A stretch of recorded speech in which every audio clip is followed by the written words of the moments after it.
በአባቴ ቤት ሁሉ ሞልቶ ተትረፍርፎ ረምን ጠፍቶ ከሱ ላይ አይኔ ተነሳ ላይጠቅመው ሌላውን አይቶ የራሴ መንገድ አጠፋኝ ተጎዳሁኝ ሆከር ያለመዋል ተገደድኩኝ።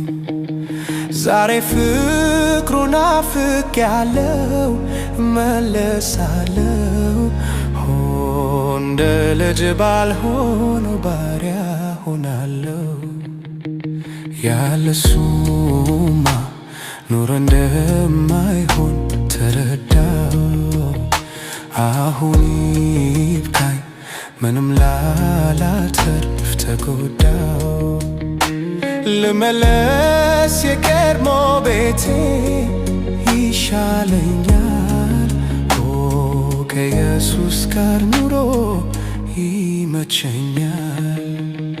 የዓለም ኑሮ አንገፍግፎኛል ብዙ አራቅቶኛል ቸሩ አባቴ እርሱ ይሻለኛል።